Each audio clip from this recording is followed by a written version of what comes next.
welcome to Friday night's episode of the Blitz Pickup. You know who I am, and we have some things to talk about tonight. Some team meetings and short passes and bad play calls. There's a week 2 preview that we need to get to, and a couple extra things, and possibly my Sunday parlay gets squeezed into here. Nothing further from me, so Lou and Tony, come on up. That's kind of wild. I ain't gonna lie. What's wild? We didn't put your party in the title. You know what I'm saying? It's okay. Well, I will come up with something in the midst of this. Well, hey Lou, what's good? Hey, let me see. Hold on, my bad. Hey, Jess, we gotta be on point. Tank and Fire. I don't know who's tanking and fire, but Tank and Fire. What's good with you, my brother? Tone, I'm not gonna lie to you. And Jess, let me start with you. How are you doing, Jess? Because I'm mad at Tone right now for making me be here today. I'm not gonna lie to you. I need the day off because I'm not in a good mood today. Oh Lord, my boy ain't in a good mood. Just hopefully the chat get him in a good mood. But speaking of the chat, shout out to y'all. I see you Shake Money first in the building. Hit that like button. Y'all make sure y'all hit that like button on the way in. Fireworks are going to fly today. So yes. Make sure y'all tag everybody, tell everyone and tell them to get in the building. Nay here. Hello, everyone. This guy already talking about he wanted the day off. It's kind of crazy. And look at this is why you said hi to Jess first. Now, Lou, you know you have enough PTO time. It's crazy. D2 said 8, you're late. Well, I mean, what else you have? Mudbone in here. Hey, let's turn. Yeah. All right, they. Juan Gonzalez, shout out to you.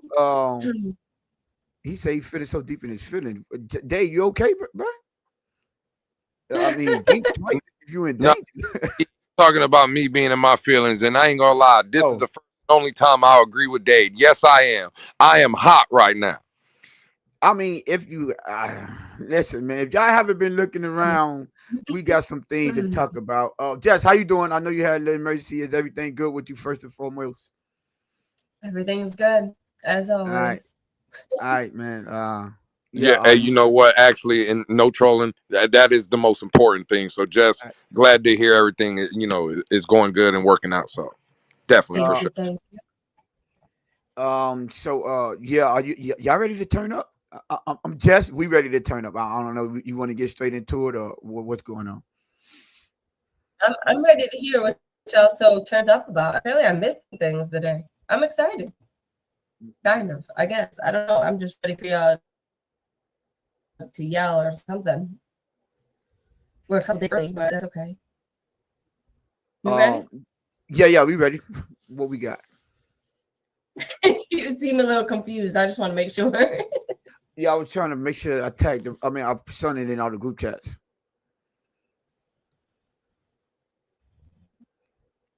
Oh, well, yeah. There was a team meeting, right? There was a team meeting that was called. And something along the lines of short passes and bad play calls. I need elaboration. Not only was there a team meeting called, I'm 2 glasses of wine in. I'm ready to turn up. Tony H. Lewis and Jess. Oh Lord, Vondre already 2 glasses of wine in. Y'all know what time it is. Listen, Jess. Listen. Not only was it a team meeting. First of all, Lou, Jess, what y'all think about a team meeting week 1 of a season? Jess, you want that first? Is it my? Wait, is my internet messing up, or is it you guys? Because it's like spinning and glitching and everything on my screen. It's going in and out, but okay, I'm gonna leave and come back. So carry on. I'm gonna leave and come back. Carry whatever you're doing. Facts. So Lou, what do you think about a team meeting? Oh my God, a team meeting week 1. well, you might want to answer this question. Did y'all have a team meeting? Lou is disgruntled. We don't have team meetings when our players are disgruntled. when I when our team is disgruntled, we don't need team meetings. We know what to expect. They said I'll go first. We are Yeah, Tone. And again, I said earlier I wasn't going to agree with Dade, but this is the second time I'm going to agree with him. Yeah, we are that. Tone. The fact of the matter is, bro, like this team is the biggest fraud, liars, manipulators, whatever you want to call it, whatever adjective you have for this team, it fits. Tone, let me ask you a question. I know you were in Europe, and I'm glad you had a great time, and this, that, and the third. But in the midst of you being in Europe, this team stayed away from Miami for 12 days, bro. They, again, from Chicago to Detroit, and all we heard was team bonding, this and that, for the team to get together and to build camaraderie and this, that, and the third. So when you ask me now, Tone, after 1 week why they're having a team meeting, I'll tell you, it's because they're divided. Because they're at war. There's a mutiny going on. They're picking sides. They're blaming each other.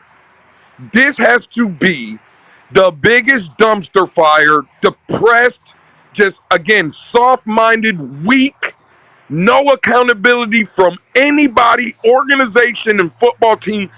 Tone, I'm turning 44 in about 2.5 weeks. I've never, in the history of watching my Miami Dolphins, have seen anything like this, Tone. no at all. Did you cut out, Lou, or you still there? Oh, no. I'm saying I want you to jump in. I'm going to leave it there. That's going to be, that's my open. I didn't want to cut. So listen, that's the reason I asked the question, because at the end of the day, you see them in the chat. They're talking about it, right? And let me clarify something. Team meeting is not always bad. They aren't. But it depends on what type of team you have and what directions they're going.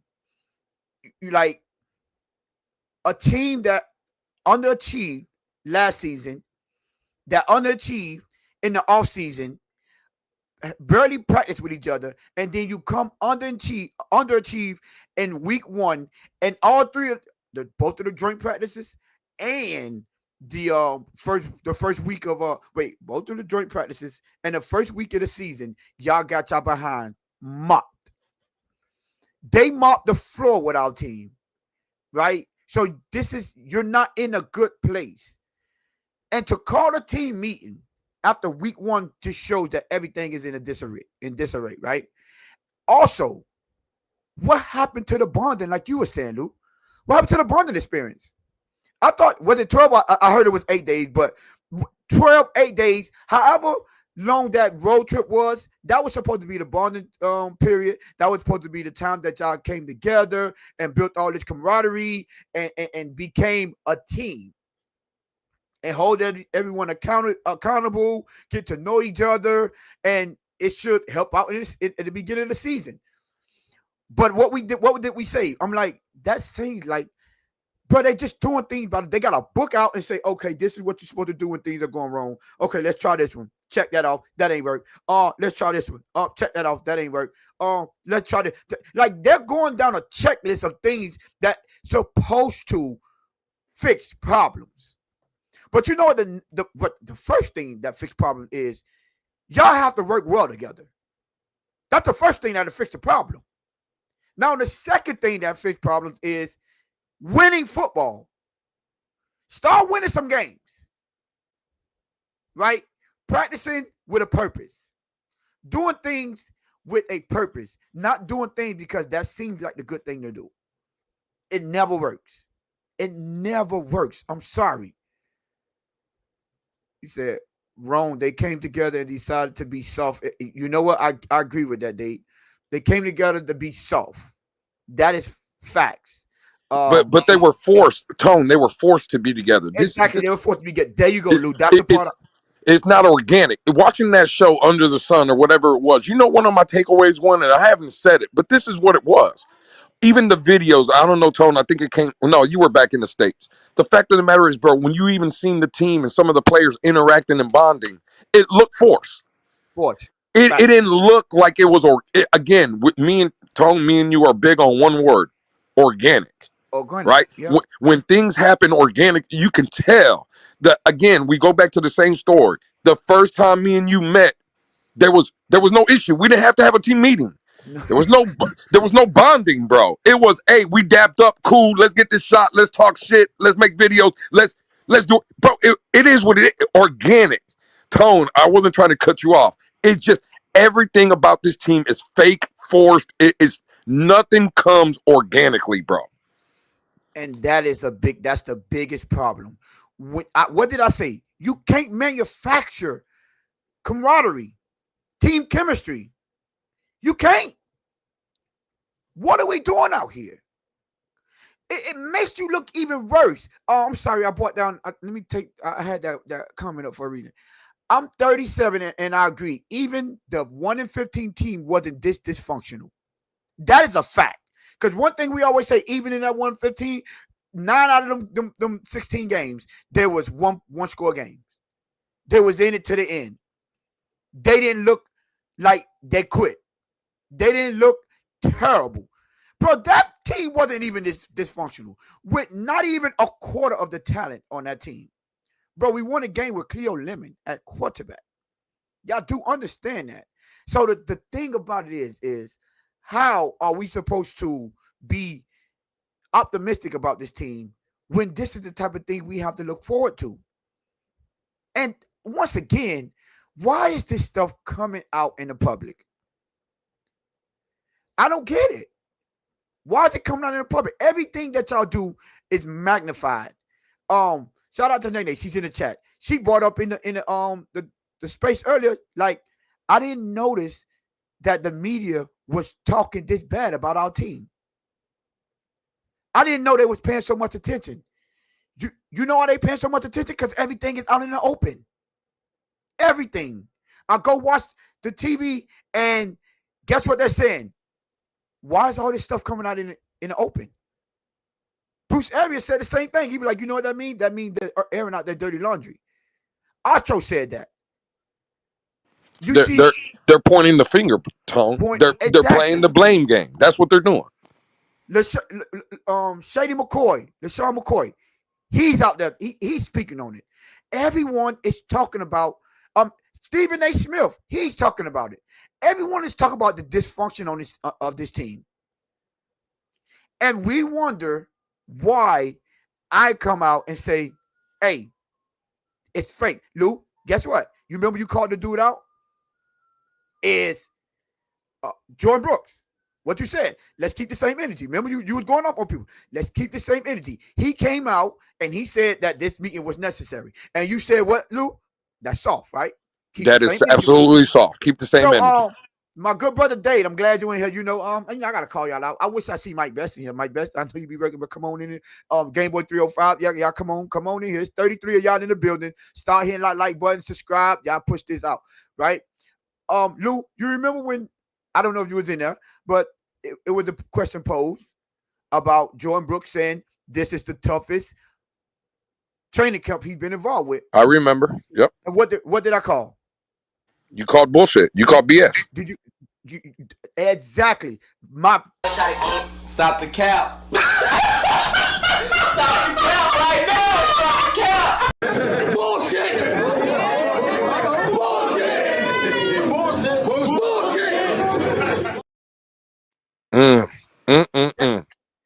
Exactly. I called it. I don't care if we think he had the right mindset. I'm not going. None of that is getting past me, right? Y'all not getting too much past us up here because we pay attention and we understand it's bigger than just talent. I told y'all, Michael Irvin said it. Now people are coming out and saying it now. Michael Irvin just did another interview. I'm glad. So it's more recent interview on the Shannon Sharp show, right? And he was talking about mindset. And he was talking about, I ran a 4.5, and most of the people I went up against, they ran 4.2s, 4.3s. But he said, you know what? I outworked them. I was in better shape than them. So when I was running my 4.5, I ran my 4.5 all game. If we had a 3 overtime game, I was still running a 4.5. If we had a 4 overtime game, I'm still running a 4.5. By the end of that game, he said that 4.5, the 4.2s and 4.3s 4.3s started to look like 4.6s and 4.7s. Plus, he was a physical receiver, so he out physical you. mentality. He said one thing that they're not going to do, they're not going to defeat me mentally. And this team doesn't understand that. And I'm not like Lou and say, come out and expose everybody and tell the truth. But I am like, don't come out here and tell us a bunch of lies. Keep your mouth closed. Someone tried to expose it with pointing out that the Rams defense had a dinner and they talked about the improvements, right? As if that was a team meeting in week 1. But when I read it and they asked them about the details, guess what they said? Oh, we're not going to bring private. We don't talk about private conversations. What's wrong with that? This is the type of that way no one is, oh, you airing out to dirty laundry. They don't mess with each other. What everyone said about this team, they said they don't respect Mike McDaniel, and that team doesn't get along. Strictly because of the things that came out in the public. Well, my fault, Tone. Go ahead. That team doesn't. This team doesn't look like a team that get along, that work well together, that even could function as a team. Period. But go ahead, Lou. What you was gonna say? I'm gonna take it from the other approach, Tone. I get what you're saying, right? And I get what a lot of other people are saying. Some things need to be handled in the locker room, not this team. I respect that. Yeah. I'm glad it's happening publicly, Tone, because you know what I've noticed, me, you, a lot of other people that don't only come to this show, right, but we look for Dolphin content and we make ourselves accessible to the community, right? Me and you, I think, are at the forefront, especially on the Twitter side, right? A lot of content creators don't put themselves out there and interact with people, right, on that front, talking to them on a day-to-day basis. And you know what, Tone, was funny? We'll sit in spaces 8, 9, 10 hours a day, and we'll argue with people because we're all choosing and picking sides. Well, I think this guy's a dog, and I think this guy's a leader, and I think this coach can do this. And you see what I'm saying? Yeah. But now publicly, when all this dirty laundry gets aired out, a person like me, I absolutely love it, and this is why. Because now we can stop in these 9 or 10-hour Twitter spaces. We can stop picking and choosing who we like. Because I'm here to tell you right now, Tone, Jess, all these damn people are lying. Every last one of them are lying to your face. So now we don't have to think if Jordan Brooks is a leader and if Tua is this and if Tyreek is this and if this coach can do. Nah, they're all full of shit. They're all lying to us. So from that standpoint and that standpoint alone, Tone, Jess, I like it all coming out. Because now, again, there's no picking and choosing with me. I don't believe not a coach on this team, not an owner in this team, not a general manager on this team, not a player on this team. Everybody can go. They're all fugazi. They're all frauds. And until proven otherwise, that's just what they are. At least for me, there's no more picking and choosing. And you know what? That we should never pick and choose anyways. But when it comes out and we find out someone doing I ain't gonna say one. Players are doing things that we disapprove of or we don't think is right or conducive to a winning franchise, then we have the right to call it out. Well, we gonna call everything out. So you know the one that when we lighten Tua up in here.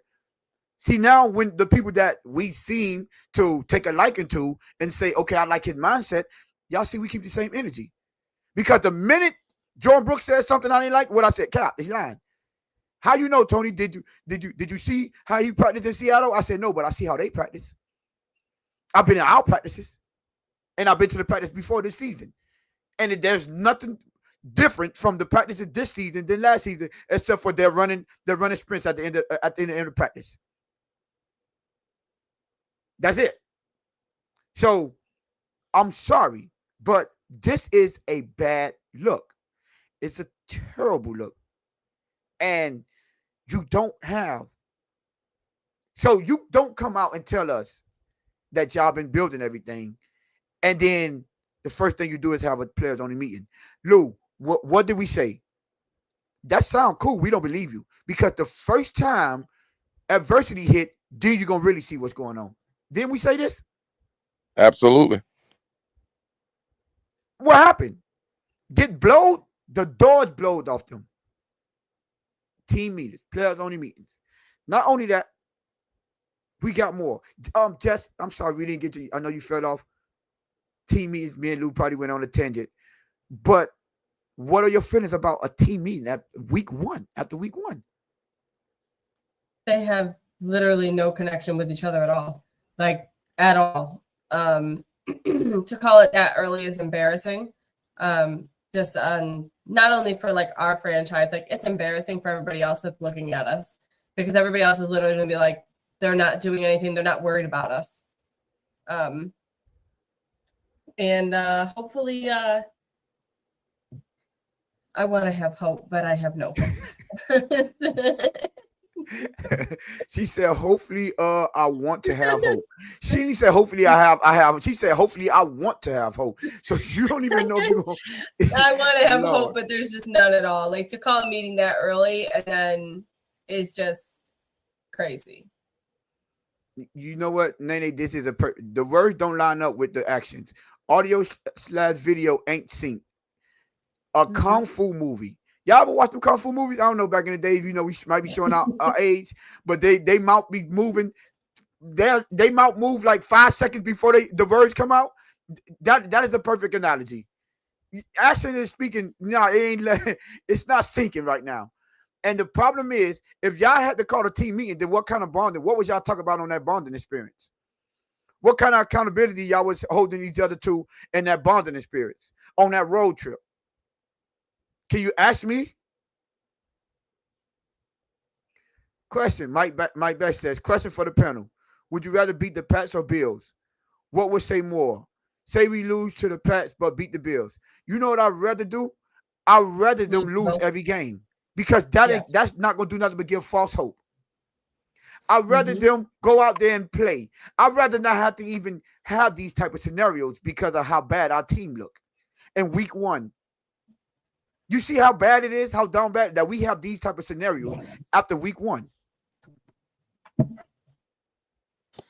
There is no scenario. Exactly. Mike Best, I'm here to tell you, dog. Anything I might say tonight, and this is for not only my bet, anybody, really don't take this personally. That has to be some of the dumbest shit I think I've ever read in my life. No. Tone, I'm going to say it publicly. I want this team to go 0-17. I don't want to win against the Bills or the Pats. I don't want to win against the Jets. I don't want to win when I meet up Tone and a few other people in Carolina. I don't want. This team is an atrocity. Why would you want false hope? Let's say you beat the Bills and the Pats at 2-1. Come home, beat the Jets 3-1. Beat Panthers 4-1. What does that get you? Not a damn thing. Because we know ultimately what's going to happen. And I'm tired of the 9-8. I'm tired of even the 10-7 with false hope of this team doing nothing. They are done, bro. They turned on each other. From the coach, don't mess with the general manager. When the coach, don't mess with the players don't mess with the players don't mess with the coach. It is over. And I'm sorry, Tua Tagovailoa is the worst quarterback in the league. I'm not saying on any given Sunday he can't have a good performance here and there, and I'm sure he's going to look good in 1, 2, maybe 5, 7 games this season. It's not good enough. It hasn't been good enough. Y'all finally broke me today. Chris Greer is not good enough. He hasn't been good enough. Mike McDaniel is not good enough. He got to go. And Tone, I see Cap for Life and G taking victory laps. Well, I knew, Tyreek is the leader. No, he's not. Tyreek Hill has done nothing here but get empty calories and stats and be a selfish player and not give a shit about anything but himself. So for all the people that want to sit here and say all these players, Tua included, that hasn't won nothing, Tone, Jess, what has Tyreek Hill won as a Miami Dolphin? The number 1 voted player in the league. That's all. Okay, cool. A personal, as a team, we won jack shit. Not a playoff game, not a division title. No. And he's helped with that by dropping passes. And again, for all the people that say, well, things should be held in the building, in the locker room, Tyreek Hill voices all kind of stuff. Why does he get a pass? This thing needs to be blown up. It's not working. And again, Tom, we thought it was bad when there was maybe a mutiny here and there. So everybody is turning on each other. Nah, bro, I'm sorry. It's over. Cut this shit out, Mike. No disrespect, dog. Stop asking questions. Who would you rather beat? And does hope? There is no hope. There's hope for, you know what my hope is, Tone Jess? We lose I every hope, game. I hope this season don't take that long so we can get to 2026. Because 2025 is over. No, Mike Best. I don't think Lewis is broken. I think this team is broken. That's what It's I think not is about broken. being broken. It's just about being realistic at this point. Lewis is not broken. His eyes is open. He understands that if we do another 8-9, 9-8 season, we're going to be in purgatory for another 2-3 years. Because guess what? We're not going to be able to get that quarterback we need. We aren't. And you know what? They just might do just enough so they could save Mike McDaniels and Chris Greer and Tua and I don't know about Tyreek. I think he'd be going anyways. And the Achans and the Zach Sealers and all of the people, the Jalen Phillips, Bradley Chubbs, all the people that we could get compensation from and draft capital from is going to save their season. And we don't want to be like that anymore. We understand the business part about it. We do. So, no, I'm sorry, Lou, for answering for you. But no, he's not broken.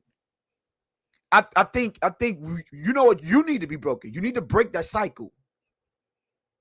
Break that cycle of the mental gymnastics that y'all doing with this team. Because at the end of the day, no, it's not good enough. It isn't. How many times do we have to see the same thing over and over again for us to understand, okay, it's not good enough? We've been saying that this team is good enough to not be good enough for the past 3 years. Hey, Tone, real quick, because I ain't gonna lie, dog. I need something to make me in a better mood. I need to get my laugh on real quick. Shout out to Michael K. At the Blitz pickup. If I win something on your next giveaway, I will take it this time. I will do my part to ensure that someone doesn't wear apparel from a losing team. Shout out to Michael K. Again, bro. That's a Bills fan that always comes through and supports. I needed that laugh, Michael K. I appreciate that, dog. Tone, like, what are we doing, dog? Like, what are we doing, man? Nothing, Lou. That's the problem. We're not doing anything. We aren't. Like, what are we? You're going to ask me, what are we doing? You're going to say, I don't know. I'm going to ask you, what are you doing? What you're going to ask going to be, I don't know. What am I supposed to do with that? That's the best we have to offer for y'all. What direction are we going? And I know people say it's just one game. You know what? When they were getting dog walk and joint practices, y'all was saying it's just one practice. Then when they got they did a little better the next day, y'all said, see, I told you. And then when they got dog walk in Detroit, because the first one was against Chicago. Then when they got dog walk in Detroit, to the fact that their beat writer said, at this point, it's a waste of time even practicing for them because they're not learning anything. Did you understand that? They told the team that dominated, they canceled the practice because we're not getting anything out of this. We're just dominant. We're better than them. Y'all said, it's just one practice. And then when they went out in preseason, when I started playing against the second and third teamers, and they couldn't get nothing going, had to play the whole first half, y'all said it's just preseason. And I kept on saying, well, to the joint practices, you don't get no do-overs. It's not a game, a 2-3 game series. It's any given Sunday. And I said, in the preseason, we should be very concerned because our starters struggle with their second and third teamers. We should be very concerned. And then I also said, how is a team that's built on talent-based offense not practicing with each other? How are they not putting in time? How? This is not a sign. They're not going to start off on a good foot, and traditionally they start off slow. Y'all remember the Patriots game, the first season in 2022? They start off pretty good. They had a shootout against the Chargers in 2023, but then last year against Jacksonville, y'all see how it took a Javon Hunter punch out at the goal line for us not to lose that game. So a team that traditionally under Mike McDaniel start off slow, aren't getting preseason reps, aren't getting training camp reps. It's crazy to me. And why are we so concerned? Because I said, and I still believe this, the beginning of the season is the cake part of the season where you should take full advantage, at minimum go 5-2. Indianapolis wasn't part of that loss. They weren't. That was a second win. It was Buffalo, and I can't remember the second team that we played. The Chargers. And the Chargers. Thank you, Lou. Those were the two leagues we say they can afford to lose those games. So, yes, I'm very concerned. Because not only did we look bad, we looked like we didn't even belong. We looked like we didn't belong on the field with them, and Danny Dimes is their quarterback. But hey, it is what it is. And speaking of short passes and bad plays, did y'all see the Tyreek Hill, that little interview that he did, the presser? No, and I'm glad that I didn't. So I have more evidence, right? I'm sorry you're glad you didn't, just because I just so happen to have a clip. So be prepared to be upset. Lay it on me. I have more evidence, and y'all tell me what y'all think about this. It's a 3-minute clip, so let's go. You ready, Lou? No, I'm ready. I just wanted to inform Jess. Jess, this is why, and again, Tony's doing it on purpose, Jess. This is why I wanted the day off. I'm not going to lie to you. And this is, again, for the people in the know, this is supposed to be my brother. This is supposed to be my right-hand man, my ace boom coon, right? Like this supposed to be my guy, right? And he's doing it again. But go ahead, Tony. Let's do it. Hey, Lou, I'm not your brother when we up. I'm also your brother when we down, man. We're going to do this together, man. I'm with you when you're right, dog. Oh, my good. Here we go, y'all. So there was a message of player-led meeting. Is there something that stood out to you the most with that player-led meeting that you're willing to share, and as you guys move forward to hopefully getting a win on Sunday? The standard is the standard each and every day, man. Holding guys accountable, preparation, and I think the biggest thing is accountability. You know what I'm saying? Guys got to be able to receive it in a certain way and not feel attacked. So I feel like if we approach it that way, we're gonna be fine. We got a real good shot at winning this week. I feel like the guys, attacked the practice field the right way, and we got better. So I think it was a beautiful thing. What effect does it have on the Patriots secondary with Christian Gonzalez out? What you say now? What effect does it have on the Patriots secondary with Christian Gonzalez out? Oh, he's a real good player, man. But Braves, he's one of those old school guys, so it's always next man up, man. So they got a bunch of guys who can fill in and make plays on that side of the ball. So looking forward to competing against those guys. Tyreek, it's been a full question in the passing game at all over the past year. Does it fall, you think, entirely on the players playing better, or is there anything the coaches can do as far as schemes, playing up tempo, gimmicky plays? Can any of that solve things, or does it come down entirely to players in your mind? I feel like at the end of the day, man, our coach is going to call the play, and it's our job to make it work. So that's the way I've always looked at it, because my dad coached me my whole entire life, and my dad always said, hey, if I call a messed up play, you better make it work. So, and we made it work. So, and we didn't make excuses. So, at the end of the day, like, my answer can be my answer. I mean, it's my opinion. So, I'm going to say at the end of the day, it falls on us. So if Coach Frank or Coach McDaniel sends in a play, it can be the most messed up play against the most messed up look. It's our job to make it work. So at the end of the day, we just got to execute. You know what I'm saying? No matter the play call, no matter what, just go out there with the mindset that we're going to attack and we're going to dominate and we're going to play fast and physical. So, is there any rhyme or reason you haven't caught a pass for over 30 yards in a full year?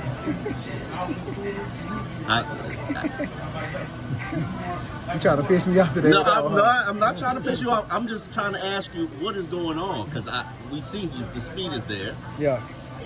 But are the throws there? I don't know, bro. Like I said, I'm just grateful to be here, bro. I love my job, bro. Hey, it'll come. It's gonna come, man. I feel like this week, we got a great opportunity to go out there, make some plays, and move past last week. And I don't know, man. It'll come. Sometimes I hope. Well. Can I say something real quick? Yeah, by all means, be my guest. All right. In the beginning, there was 2 words that I heard right away that nobody on this team has done: accountability and preparation. Right off the bat. Because who's held themselves accountable? Because they're all pointing fingers at each other. And what preparation have you done? Because you should not have lost week 1. Well, he came out and said he done the study anyway. So yeah, you're right. And the only thing I'm going to comment on later, or for later on in that, was he said the mindset, fast and physical. Who's being physical? And fast, he's just talking about himself? Because what mindset? Who's got what mindset? Because their mindset right now is, I'm going to see y'all on a plane in Cancun. But that's, wow.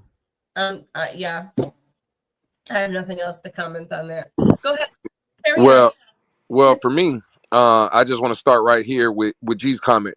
Dolphins Twitter has a reach that we can't all imagine. And I just want to say, no, our Dolphin Twitter. Not anybody else's. Because at the end of the day, there's a bunch of kiss asses, fanboys, just happy-go-lucky Dolphin Twitter. And they're not saying what Tyreek just said and what G's trying to illustrate here. Jess, you pointed out a couple words that you heard. I'm going to point out a couple words I heard. How do I want to say this? Because again, I'm trying to be as PC as I can. And that was the team fault. We don't be PC over here. You know what, Tone? You absolutely right.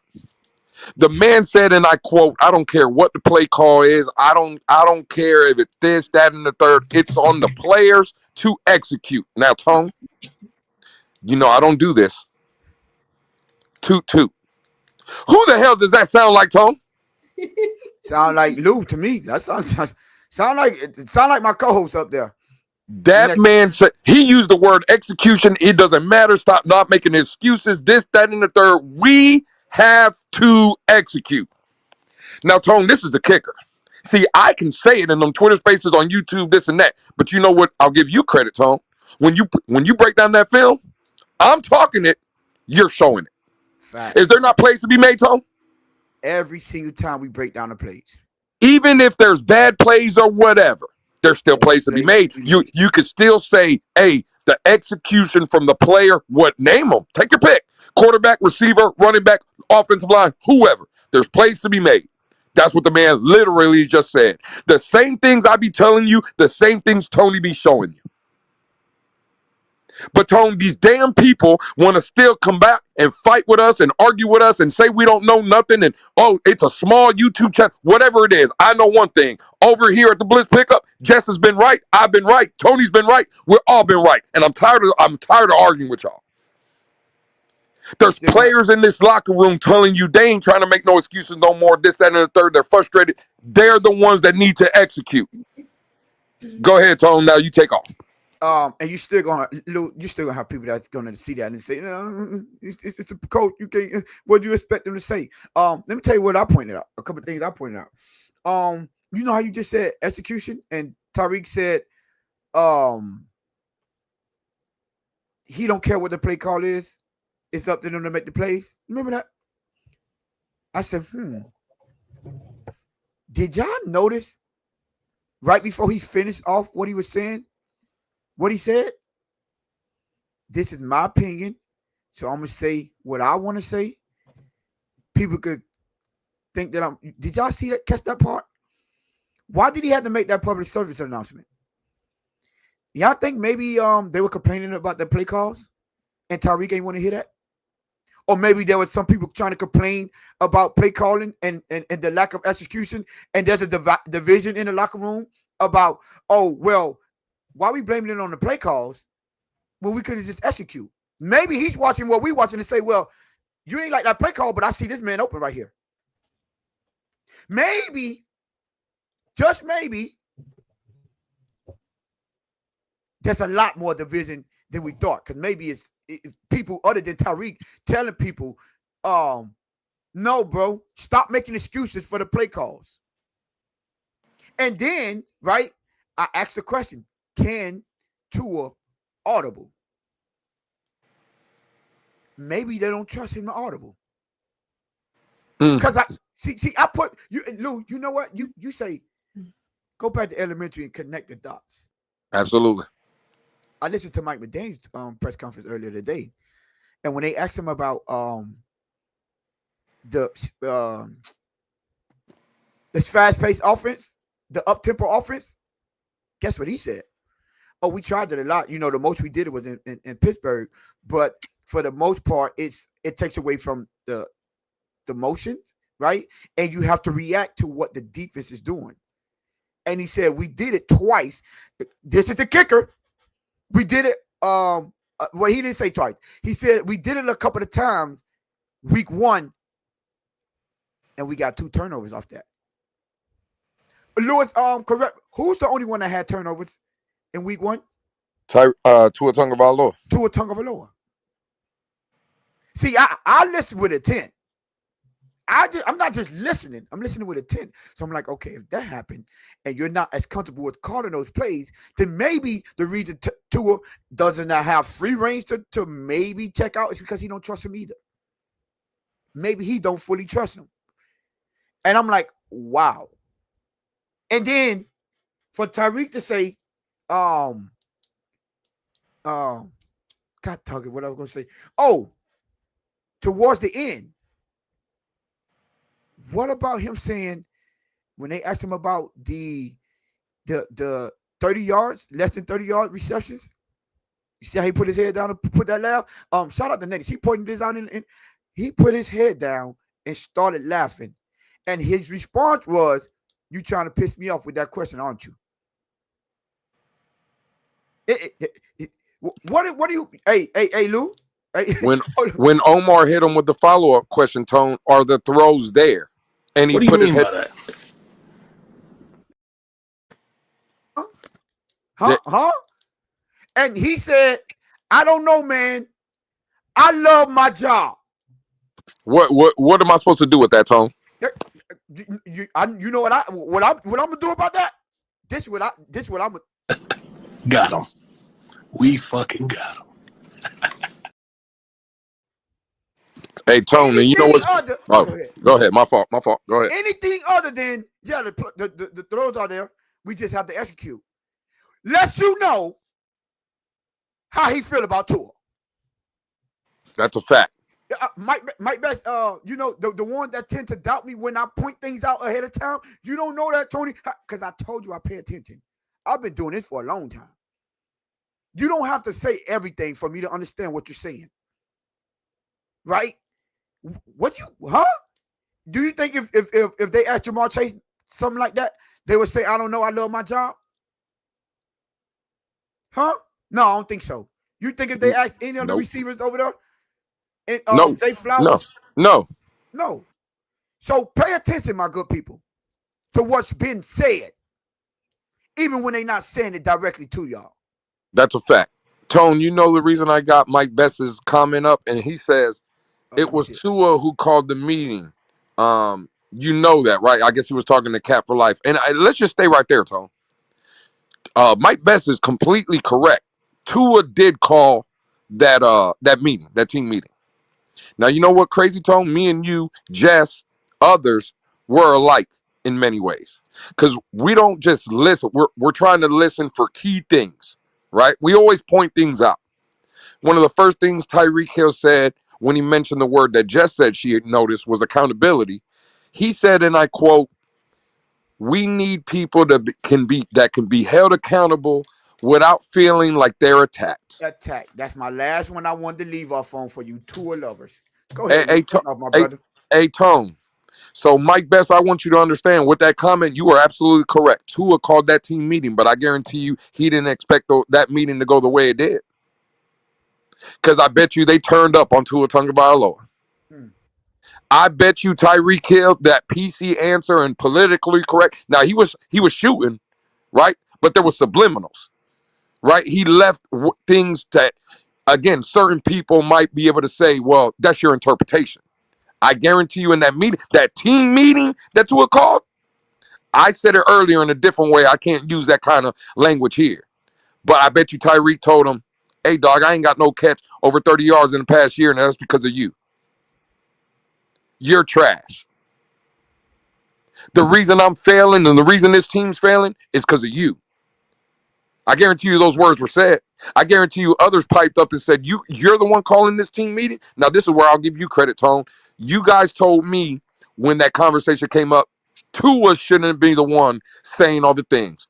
Y'all were proven right. I was proven wrong. Because the fact of the matter is backfiring on him, because if you are the one calling the team meeting after the first game, Tony just asked me a question. Who's the only one that had turnovers in the game? That was Tua Tagovailoa. Who was the only one that was missing reads in the game and missing wide open people? That's you, Tua Tagovailoa. So you can sit here and call all the meetings you want and stuff. Bro, it's over in that locker room. They don't believe in Tua. And it's only going to get worse from here. And like today with the subliminals, another 5 weeks from now, it'll be no subliminals. They'll just be out front and center basically saying he's trash.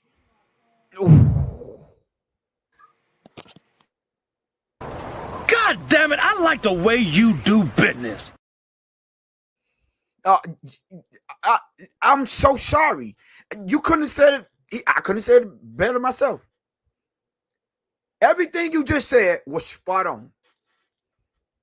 The reason, to the Mike Best, the Game Boy 305s of the world, why Tua can't call those meetings, because they don't respect them. And you know why they don't respect them? Because you can't call us out and try to hold ourselves accountable when you're the one out there playing the worst in our losses. Can somebody please do me a favor? I don't have time right now, but I know I would do it.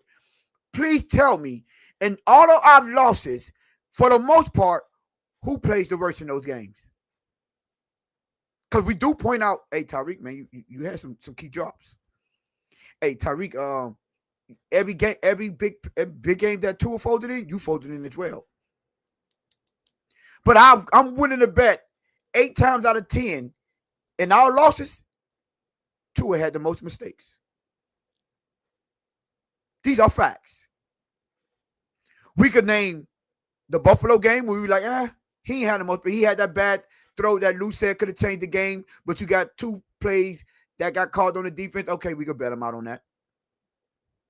We could talk about, I can't even give you the Kansas City game because Tua, you fumbled the ball, you missed a wide open. Can't even give you that one. We could say the Buffalo game, in 2022. That one we lost, but he wasn't the worst person on the field. But that Baltimore Ravens game, trash. Buffalo, both times we got blowed out, trash. Completely trash. You open the game this season like this, well, let's talk about with the game on the line. I mean, the division title on the line. Everyone showed up except for Tua and for the most part Tyreek. But who played worse? Tua. Trash. And you open up this week talking about accountability, talking about people have to earn their respect, earn the trust of the team, earn the trust. So when should we start expecting you to earn your trust of this team? When could that team say, I know I could count on him when the going get tough? When do you start earning that respect before you stop throwing people under the bus? When do you start coming out after a terrible game and say, this all on me? I don't want to hear nothing else about my team. This on me as the leader of this team and holding people accountable. I can't hold not a single shoulder accountable with the performance I put on out in that field. I don't want to hear it. This is on me. I got to fix this. 3 turnovers, 2 within the first 3 drives, and 8 plays, I got 2 turnovers. Completely unexcusable. Have you ever said that? Have we ever heard Tua take accountability like that? And you gonna tell me you the one that gonna come in here and tell me we gotta hold ourselves accountable? You gonna tell me, oh, I can't wait to, I'm gonna be watching who's coming to watch the film? You're gonna watch them, watch the film. You need to go in there and watch that film by yourself before we get in there. So you can practice on how much you're gonna apologize to us by what you put on that film. Q, please give me the times when he took accountability and not added his teammates along with him. Please, because we did this dance already. Every time it's me and others, brother. Me. Yeah, with the Aaron Brewer. Let's start with Connor Williams. Yeah, I gotta catch the ball, but that thing came in hot. Connor know it wasn't his best snap. That's what he said. Oh, if you say that. You know what, Tone? I'm sorry. Again, I've been dealing with people long enough to know, and this is what I will not allow to happen anymore. And this is my good friend Q, with the phrase agendas. Nah, Q, the other people that you be listening to on YouTube, they're the ones that have an agenda. And what you're doing right now, you have an agenda. Perfectly said, Tone. The fact of the matter is, going into year 6, and we're still asking the same questions, and we've already got the answers to the test. He's not a leader. He's not a good quarterback like that, like everybody makes him seem. He's not. The ones pushing the agendas is all the happy-go-lucky fans that everybody seems to love. And again, I don't want to speak for Tone, but I think it's safe to say I can speak for him in this scenario. I don't believe Tone has any aspirations of being a fan of the year for the Miami Dolphins. Not at one. No, of course not. I do not neither. I don't believe Jess does neither. What you're going to get over here is not agenda-based. It's the facts. When you go to other channels and they're preaching all these numbers and stats and EPAs and pie charts and things of that nature, that's the agenda. That's just to hide the fact that he didn't play well enough to win. Thank you. The agenda is to make him, not only him, but this team and organization something that they are not. So please, Q, with all due respect, don't come over here to this platform using the word agenda, because we're not working with agendas here. We're telling you what it is. You might not like to hear it. I know. We all know how they our mamas and whoever in our family used to tell us. The truth hurts. It hurts. It's a painful thing.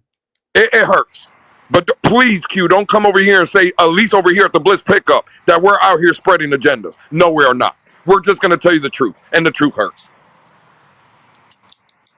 Yeah, Tua has come out on presses and holding himself accountable. You sound like Batman.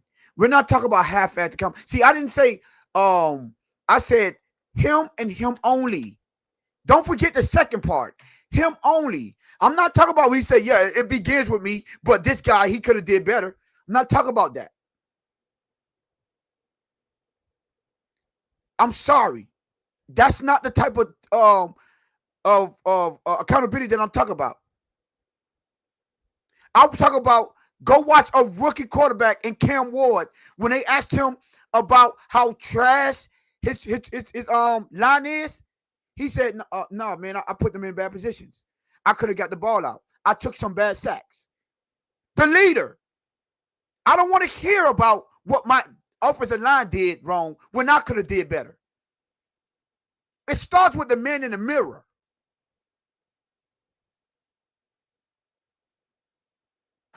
See, that's what I don't get. He said, You Eh, want to blame all on him? No, I No, want him to hold himself accountable and no one else in it.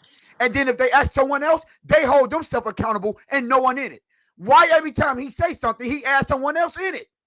that's a fact. And leave the comment up, Tom. Hold on. Where was? Okay, Oh, you want to blame him for everything? You ain't got to put it up, Tone. got No, you. no, no. Q, you got in here late. I won't. Again, I won't speak for Tone. I won't speak for Jess. You missed what I said. Mike McDaniel's not good enough. He got to go. Chris Greer's not good enough. He got to go. If y'all want the owner to sell the team, do whatever. The players are not good enough neither. I'm not putting the blame solely on Tua Tagovailoa. This is just the topic of the show where Tony is highlighting there is no accountability from Tua Tagovailoa. And when there is some, it's always comes after with somebody else with them. No, a real leader that leaves it at, it was me, I'll be better next Sunday. That's what a leader does. So again, Q, don't come with the, oh, just tell the truth. Everybody on this team is flawed. They're liars. They're make-believers, bro. They're pretenders is what they are. They pretend in front of everybody's face that the culture has changed, that we're all bought in, that we all like each other. We're, as a collective, we're working together. It's flawed, bro.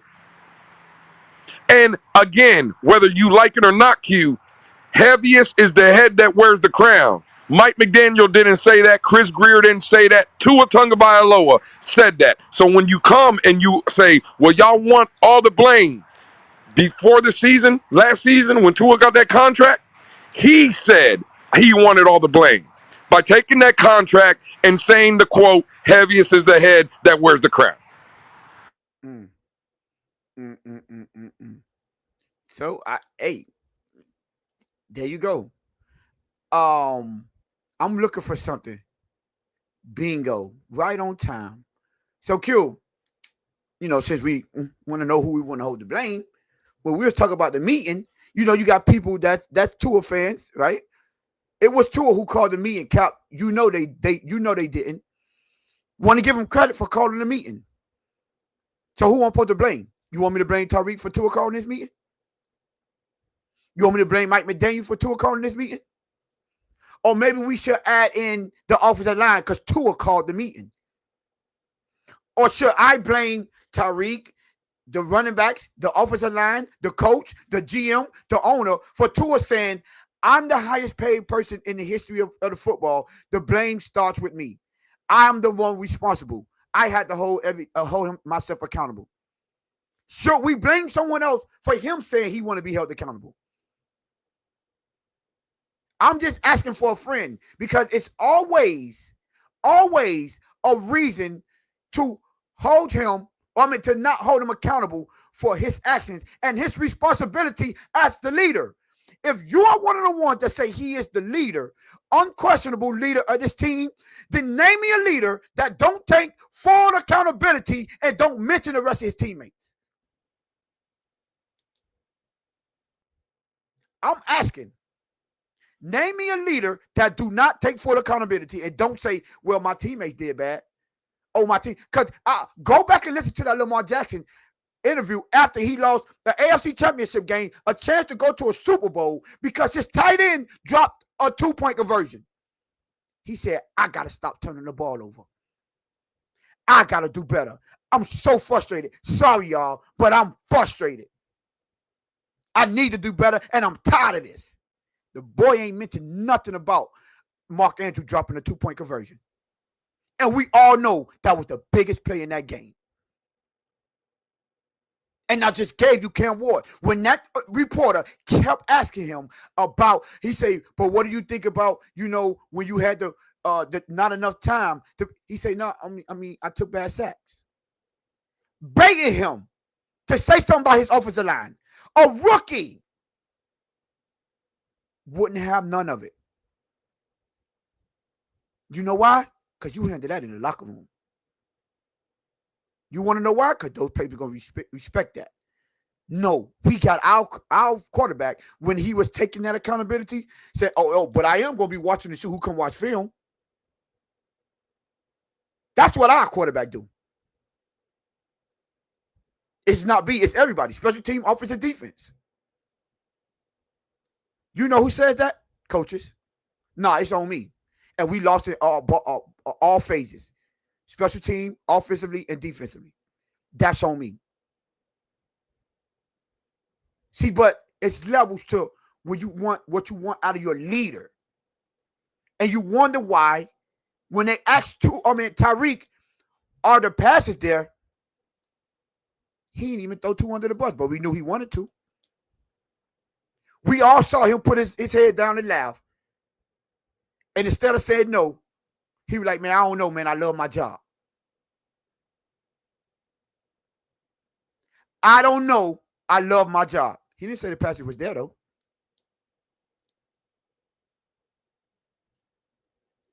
I'm sorry, but we talk about leadership here. It's levels. Miss Finn say, Tony, Lamar even said to Mark. Oh, I thought you were calling me out, Miss Finn. Okay, see, it's lucky on my side. Tony, Lamar even said to Mark Andrews, hey, man, don't worry about it. We got it next time. Things happen and we'll do better together. Paraphrasing. She paraphrased. That's a leader.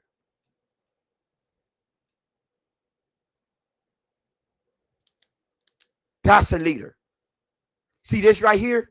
Trying to find little things to help him out? That's not a leader. That's not a leader.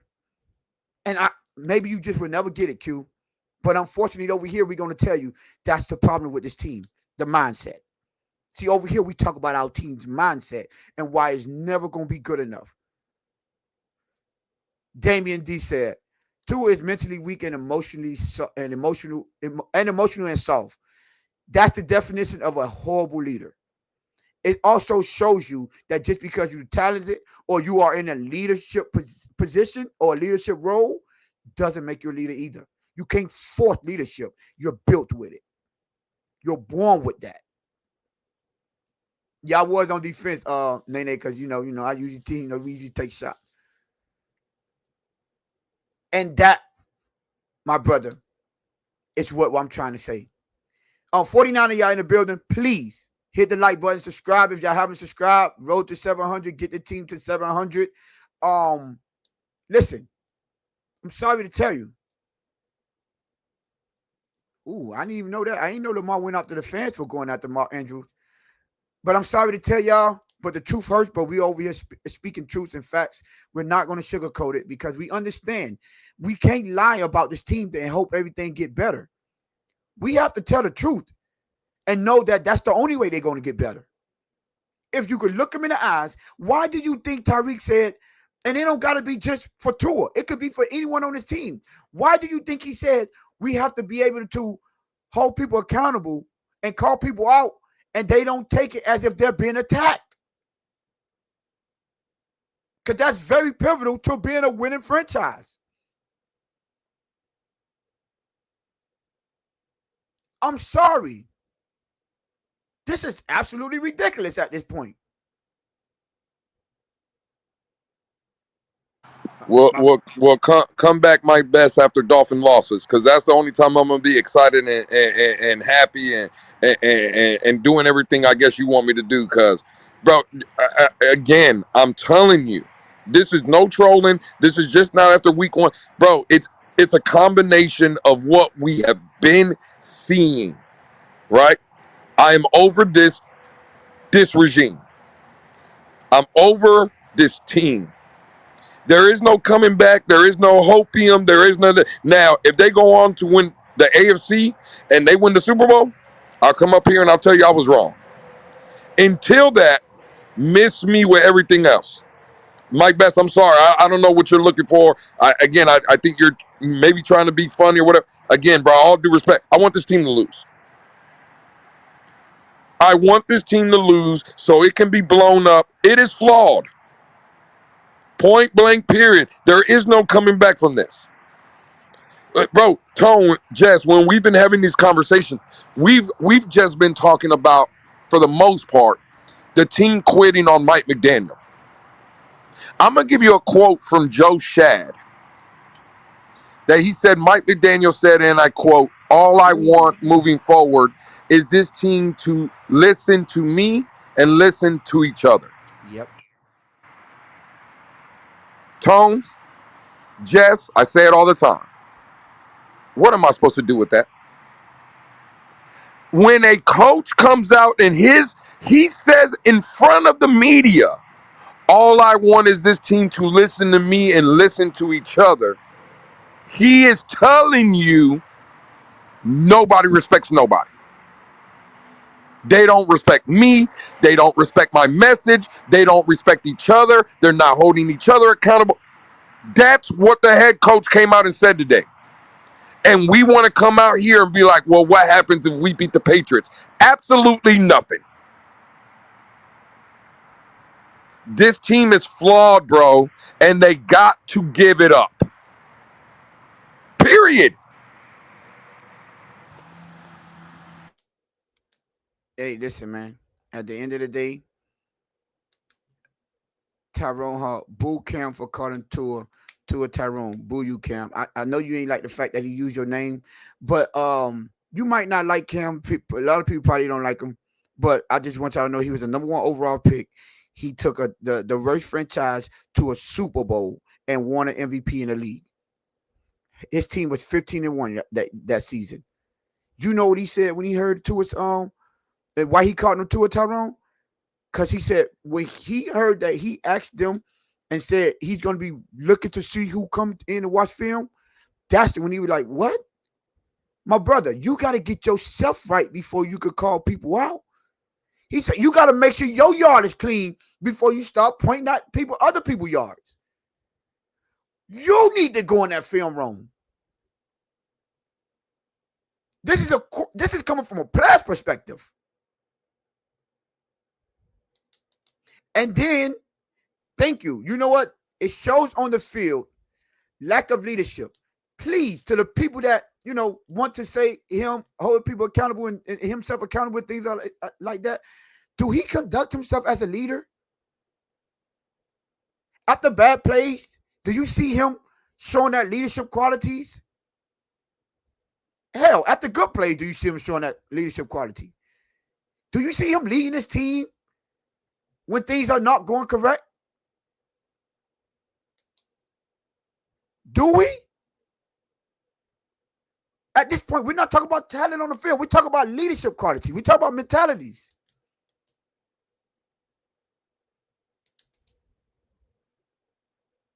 And the crazy part about it is, Lou, I know we haven't said it, but the fact that Mike McDaniel doesn't hold him accountable is a problem.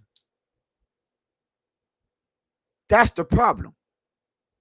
And we're starting to see why him and Flores, well, we already saw, him and Flores didn't get along. Because holding that man accountable, he don't know how to take it. And you know what? We should have known this. Because we forgot Nick Saban came out and said he had to watch the way he talked to Tua. He had to learn how to talk to him differently. Y'all forgot Nick Saban said that? And we was like, what? His daddy was so tough on him. He ain't had no choice but to deal with his father. But those other figures, he rebelled against. Now we see why. You was going to say something, Lou? Sorry. No, Tone. I was going to answer what, bro, again, Tone, bro, it's frustrating. People don't get it. It's all about mindset. It's about leadership. Bro, accountability. They lack in all areas, Tone. Yep, that is true. They lack in the Tone. Jordan Brooks, again, on the field, like, I want to believe he's a dog, right? But again, he buys into what they're selling. Like he continues to lie for I don't even know no more, Tom. Jess. It's just sickening. It's sickening. Yo, I don't know what I must be totally frank thinking about, bro. No disrespect, but you two sound like how the white man sound about black quarterbacks in the 60s. You talk about me that was just bigging up Cam Newton, the one that was just bigging up Cam Ward. That's the one. This is the one you're talking about. And the one that was saying 2 years David ago, Daniels? I guess when the rumor was to go trade for Lamar Jackson. Oh yeah, bigging up Lamar Jackson. Yeah, you talk about us. Yeah, that we're the ones. Huh? Sensitive, I guess. I guess we can't call quarterbacks out because we have to have some kind of bias or some kind of agenda against them. Why we do this? Cool, lack of leadership in the 70s, but it had nothing to do with being black and white. I don't even think Tua identify with black or white, to be frank. But I guess, bro, that's what type of era we in now. The fact of the matter is, lack of leadership is just lack of leadership.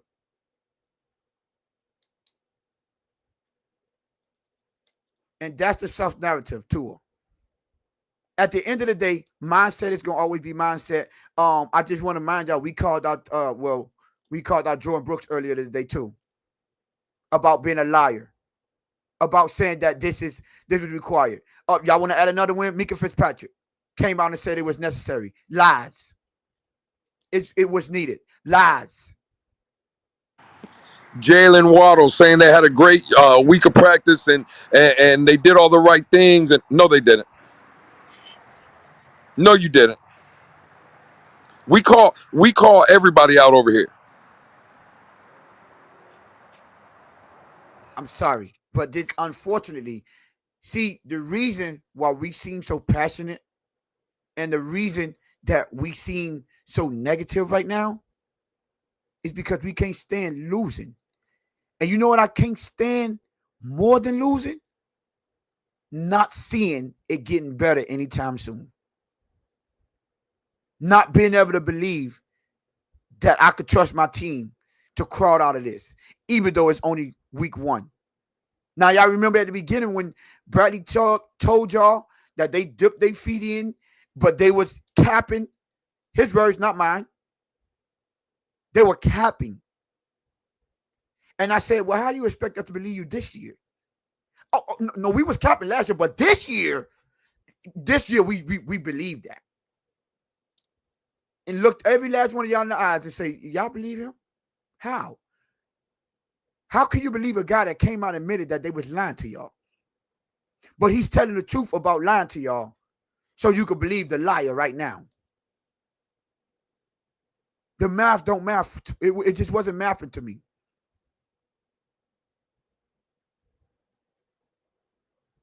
There was not a bright spot on that team last Sunday. There wasn't. How about I wanted to play because he comes out and do all this talking. Did y'all see the attitude he gave Omar Kelly when he said you typically have your turnovers come in bunches? He looked at that man like he was disgusted. Like Omar didn't know what he was talking about. But then you go back and be like, bro, have you watched your games? Lack of accountability. Because when you hold yourself accountable, you know why you hold yourself accountable? That's how you learn from your mistakes. If you remind yourself how terrible you felt, to make sure it's a constant reminder why you can't make those mistakes again. But when you blame or share the responsibility, you feel a little bit better about yourself. So you don't work as hard to not make those mistakes anymore. Because you don't feel like you yourself is the sole reason for the failures. And you don't learn that way.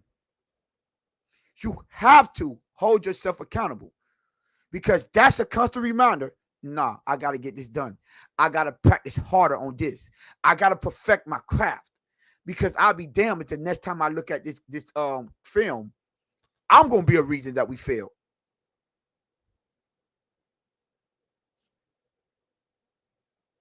I'm just saying. But we will see. We most definitely will see.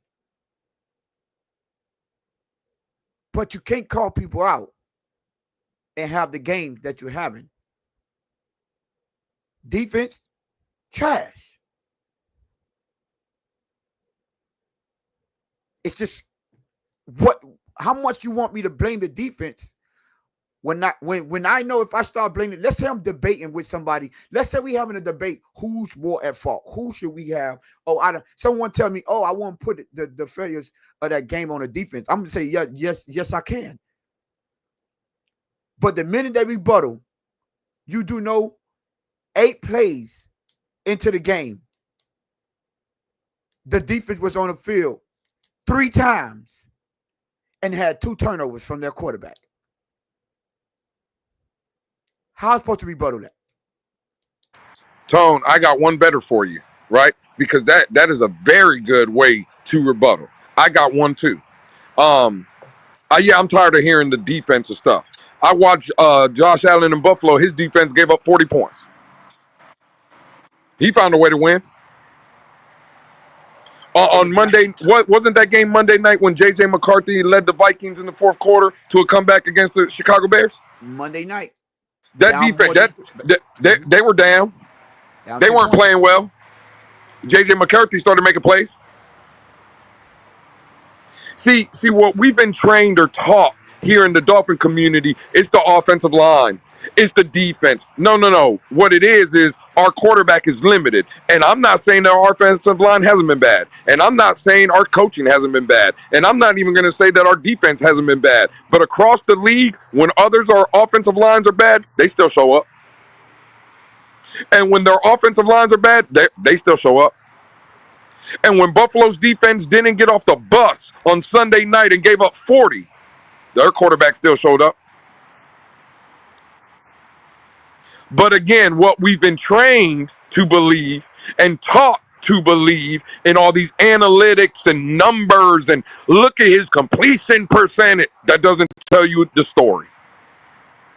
And the story has been and will remain, we have the most limited quarterback in the league. And that's the fact.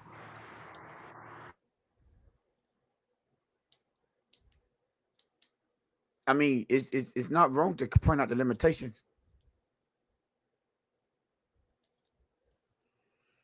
Boleg say, I don't agree. The defense was not trash. The defense got put behind the sticks, made their play look bad. Yeah, I disagree with that. They was put in bad position, but I mean, outside one sack, you can't call out too much that they did. Yeah, they was put behind the 8 ball. A completely new secondary. First game out, you just gave up a long drive, right? I think it was like 9-10 plays, whatever that first drive was. And not only do you go 3 and out, but it's a turnover. So it's a quick turnaround. To Tony's point, see again, what other team had 0 stops? There was none. Mudbone. There was no other team that had 0 stops in the game. Now, on the reverse, what other team in the league ran their first 8 plays and their quarterback had 3 turnovers? Which one? Again, I'm just asking for a friend because I can agree. You see, Tone, this is the problem when people get in debate with me and you. There's a guy in the community, I believe it was Timothy Washington, and his quote was, Lewis and Tony are 2 of the best debaters we have in the community. Not Tone, two this is... Not 2 of ours. No, the 2 best. The 2 best. And Tone, this is why. Because when I get comments like this, I agree. There was no other team. You got me, Mudbone. But again, when I ask you the question, give me the team that had 8 plays and their quarterback had 3 turnovers. I'll wait for your response because I gave you mine. Now you give me yours. What other teams did that? Certified Barber gave it to you. None.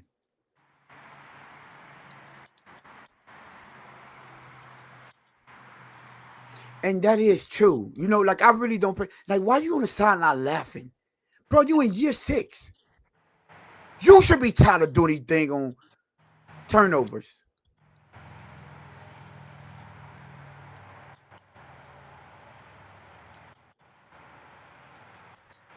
And that's the point. And that's the point.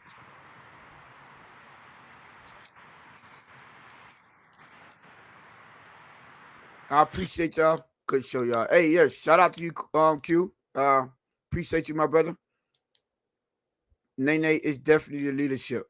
So at the end of the day, we break it all down. Listen, Jess, I'm sorry. I know it's getting close, but and we're supposed to do the week 2 preview. The only preview I want to let y'all know is we are going to face Mike Vrabel, coach defense. He is gonna force Tua to throw the ball outside of the numbers. Hopefully Tua is able to do it. We haven't lost to the Patriots, so I can't come out and say that we're gonna beat them. But I do know he's playing a team. He has never beaten a Mike Vrabel coach team, and Vrabel saw that performance, even though he don't need to see the performance because he has the blueprint. And Tua, it's up to you to prove these people wrong. That you could beat those type of defense that's going to clog the middle of the field and force you to throw outside the numbers. They're down their best defender and Christian Gonzalez. They are. Again, I'm not like Jess, so I'm not going to come up here and predict my team to lose. But do I hope they lose? If Tua plays like that, I hope we get a top 5 pick. I hope we get the first overall pick. But I was right though, right? You was, so I got to get that that hoodie for you. Make sure you send that thing over here. I got you. Mm-hmm. But yeah, I'm sorry to tell y'all. We could. Y'all want to do a week preview, week 2 preview? I had plans on all of us doing a week 2 preview, but then I get to talk to my brother. Hey, have you seen this? You know, I get to action Jess. Hey, have you seen this video? And it take precedent over previewing a week that I don't know. They have to show it. Like we're in the show me stage. Show me. Tom, we got a comment from Tua Tuesday saying you guys should change your channel name to True Facts at the Blitz Pickup, the #1 YouTube show, hands down. Facts. Shout out to Tua Tuesday. Appreciate you too, my brother. All we trying to do. Oh shucks, I like this question. Hey Lou, got something to cheer you up, my brother. Yeah, Mike Best. Now you're speaking my language, dog. You see what I'm saying? AQ. Lou's mood just changed. We gonna be here Monday night, regardless. I hope you're back, my brother. Win, lose, or draw. I hope you're back. I got Miami in a convincing fashion, but the true test is week 3. I agree with you there. The true test is week 3, but we gonna hold you to that first sentence. I have Miami in convincing fashion. So not even just winning, but convincingly. Woo. Now, Lou, go ahead. Let's get back to the fun part that I want to speak on tomorrow, my brother. Hey, man, listen, Tone. I think this fight is going to be one of these ones that we look back in history and I don't want to say changes the game of boxing. But again, I brought it up in the Twitter space. Dana White has now dipped his toes into the water of boxing. He's promoting the fight. He came out. He said on Stephen A's YouTube show or whatever that the undercard is doing the same thing that the UFC did. There's going to be a fighter of the night or fight of the night and this, that, and the third, and people get an extra $100,000 if that happens and stuff. Again, bro, I think this is the kind of fight that boxing needs to get kind of been put back on the map. I'm looking for fireworks, Tone. I don't know if y'all seen the weigh-ins today. They both weighed in at 167.5. Neither one on blink, Lou, in the stare out. Neither one blinked. Hey, neither one blinked. Tone, one thing about Canelo, I will never take it away, has an iron chin, always comes to fight, always puts on a good performance. Same thing with Bud. But I'll be honest, Tone, again, for me, maybe it's feeling or whatever, give me Bud in an upset. I think he's going out there trying to make history, right? Only a few have tried to move up from lightweight all the way up to middleweight to go or to light heavyweight to go up to fight, right? To try to get undisputed. He's an undefeated fighter, Tone. In my opinion, if he accomplishes what he's setting out to do tomorrow night, you have to start having the conversation, is Bud Crawford the GOAT, right? The GOAT, like the greatest of all time. He's in that Floyd Mayweather conversation. And for me, bro, I'm excited for the fight. So, Mike Best, I appreciate the question. Bro, Tone, again, I'm going with my heart. Give me Bud Crawford, bro, in the upset. Who you say got to be a knockout now that he said the Bones? I would love to see that. Hey, Lou, you know how you say you're not going to say, like, change the game, like, as far as a fight and, fight like we never seen before? You don't have to say that. But what it is going to do is remind us when boxing was the gladiator sport that it is. When the best fought the best and not wait for them to be at the end of their prime, or at least close to, right? It's going to be no one is running from that smoke, because we know Bud Crawford ain't running from no one. And you most definitely know Canelo Alvarez isn't backing down either. So I think this is going to be a technical boxing match as well as a brawl, because they both know how to stand in the pocket and let them hands fly. So I'm expecting high fireworks, a high technical box match, and I'm expecting to see the sweet science of boxing. It has all of the makings of being one of the greatest fights we've seen since back then, when all the greats was fighting each other. And remind us why we fell in love with this sport. Because I could speak for myself, but as of late, boxing haven't been feeling like boxing for the most part, because all of the best aren't fighting the best. But man, this one here, I'm excited. And I want to say this. I don't know if that Saudi dude is the one that put this fight together, but the best thing boxing has done was add Dana White. Well, Turkey is the one that is putting on the fight, but he's partnered with TKO, the company of Dana White. And absolutely, bro, I'm with you, Tone. I think Dana White is great for boxing. Dana White is great for fighting, because one thing he know, no, I got 100,000 for y'all. Y'all go in there and put on a show. Facts. Y'all want to get paid? Y'all go in there and fight. I don't want to see no incentives. Incentivize people. If you're not a UFC fighter, go watch UFC. You can watch the prelims, the early prelim. UFC has so many fights. They have early prelims, they have prelims, and then they have the main card. And you know why they could get away with that? Because everyone banging. Everyone is fighting for those bonuses. An extra 100,000. And he don't just give it to no one. If you have a crazy knockout, you know what? You get that 100,000.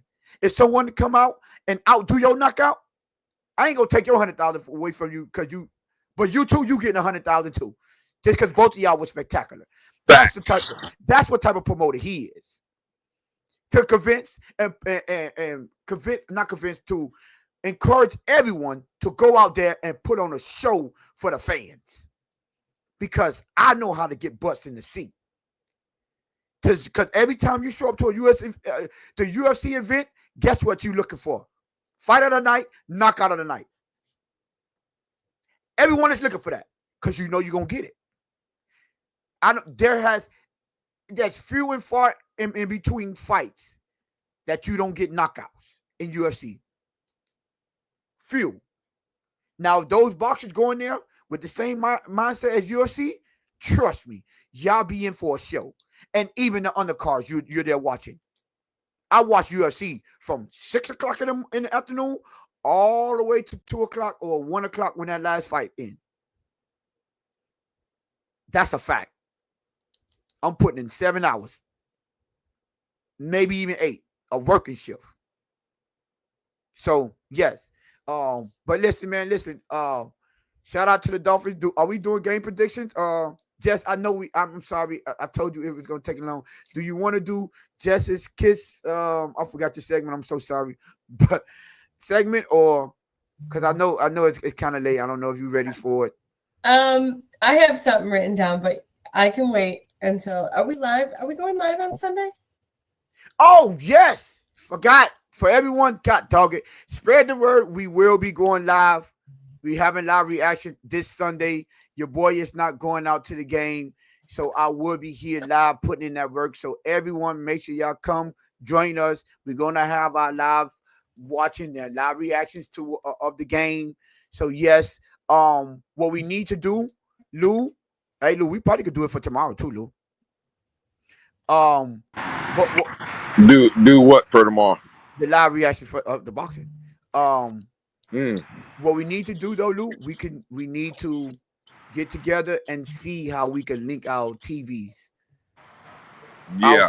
I'll fire up the super box and then see if at least closer. Just you two as well. I'm sorry, I just saying Lou. I'm sorry. He be leaving me out, Lou. Hey, listen, man. He left me out the thumbnail the other day. Now he excluded me. This is nasty work. That was on Lou, purpose. what happened, Lou? Did I miss something? Jess, I think right now you and Tone are going through your Tyreek Hill Tua Tagovailoa relationship. Is what it sounds like to me, Jess. I'm not gonna lie to you. I'm calling a meeting. Team only meeting after the show. Team only meeting tomorrow at 6:00. Oh, hey! That's too close. Ready to take some accountability. So you said you telling me you trying to see who gonna come watch film? Got you. You on your tour shit. Right I'm just trying to see. Hey, but yes, so we'll all get. Let's try to do it. Probably do it tomorrow, and see if we can. Actually, let's try to do it probably an hour before the show to try to link up our channel so we can know how it goes. And if we can't, then I'll just wait until everyone get their action. Even though they didn't have a problem with me being so far ahead, but yeah. Hey, listen. All I want to tell y'all is we appreciate y'all. The 37 still in here. We had like up to what it was. We was Wait, I don't know, like do 6. your prediction for Sunday? Do y'all want to? I mean, Yeah, well, I mean, we can real quick. Yeah. I have mine written down. Go ahead. What your prediction is? Y'all give y'all predictions. So I don't even want to say you're going to be happy with this because I'm not even happy with it. But I'm going to take Miami for the win this Sunday. Oh, Lord. My score prediction is 24-21. It's going to be close. I'm not saying Miami's blowing New England out. This is going to be close for me. 24-21. Yep. But I will take Miami for the win this Sunday. And that's me being generous because that wasn't my initial, but it's okay.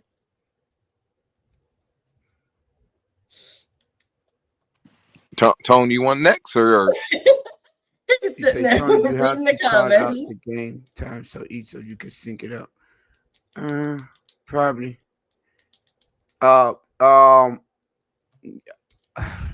Listen, y'all know me. I cannot.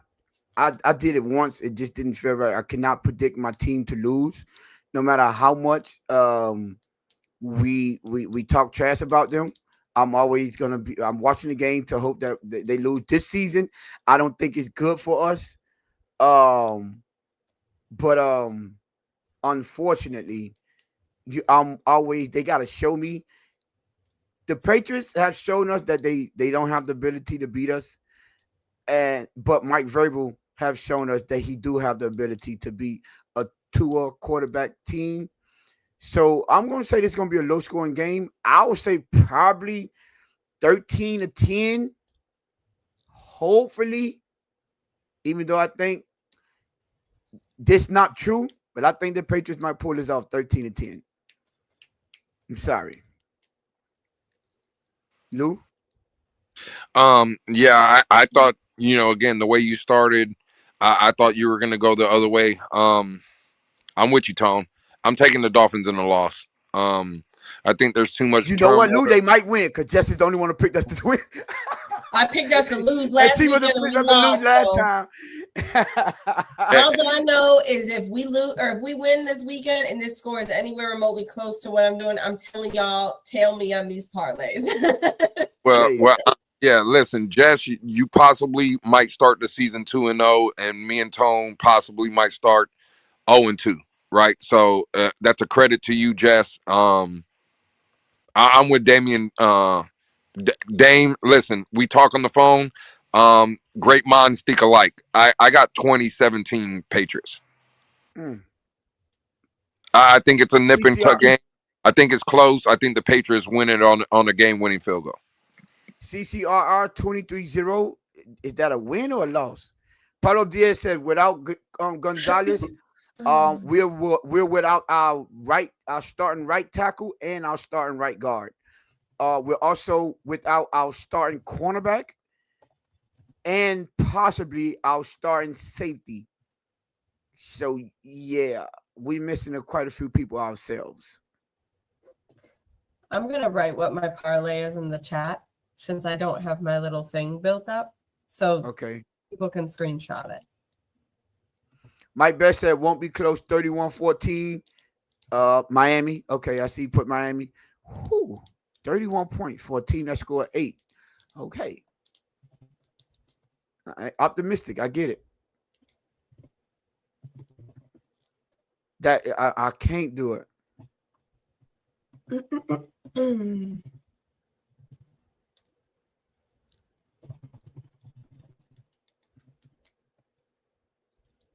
Adam, no one is making me say the S words. I say it myself, my brother. Oh, Mike say that was an anonymous. There it is. All right. Just parlay. Oh, you taking the under on 43.5, A10 over 29. So 30 rushing yards over 29.5 receiving yards, sorry. 2 under. You taking them for the under 232.5. Two under the passing. Hey man, y'all tell Jess, and if she mess y'all up, y'all know what to do. We were 2 for 3 last week. I just needed Tyreek. But I'm just saying. Waddle is always gimpy. He's cooking the Pats. He does cook the Pats. He does do that. Tyrone says 24-17. Defense save us on a game-winning INT. Whew. That's right, Damien. Let's get this money. We got money to win this season. Juan Gonzalez said, I agree with Jess. I don't know if it's the parlay or her prediction, her score prediction. Also, Mike Best got Crawford win in the 10th round big upset. So he got it for a knockout or stop it. Damien said, let's get this money. Is Stephon Diggs playing? Yes, he is. Mm-hmm. Diggs is playing.